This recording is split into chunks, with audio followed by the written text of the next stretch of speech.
अब संभवी में आपकी दृष्टि जहाँ पड़ेगी वो हील हो जाएगा। वो खाली दृष्टि नहीं, तीनों नेत्रों से संभवी शक्ति प्रवाहित होती है। तीनों नेत्र यानी कि दो ये और तीसरा ये।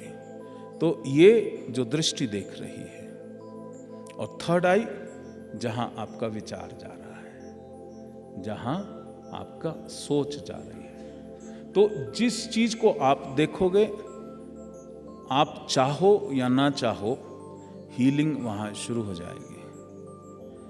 और जिस किसी के बारे में आप सोचोगे, संकल्प करोगे, चाहे वो आपका इतना बड़ा शत्रु ही क्यों ना हो, अब ये बड़ी मुसीबत की बात है, उसको हीलिंग जाने शुरू हो जाएगी, उसका फायदा होना शुरू हो जाएगा। क्योंकि आपके तीनों नेत्रों से परमात्मा का, भगवान शिव की शक्ति अब प्रवाहित होनी शुरू हो जाती है। इसीलिए संभवी साधक जो है, संभवी साधक जैसे मंत्र का जो है, मंत्र के बारे में हमारा देश में जो मंत्र की शक्ति जो मैंने बताई है, मंत्र कैन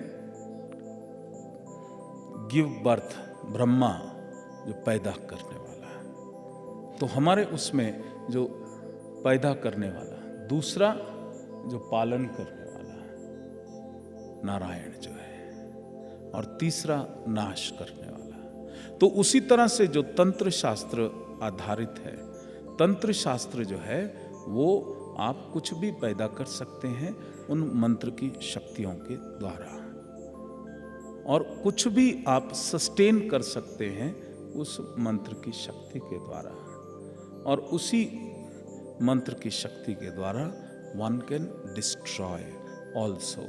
क्योंकि इसको अगर आपने शिव महापुराण पढ़ी है, तो जब सती यज्ञ कुंड में कूद गई थी, तो भगवान शिव के गण वीरभद्र जब आए थे तो संहार चालू हो गया था, और दक्ष प्रजापति नहीं चाहते थे कि यज्ञ बीच में रुक जाए।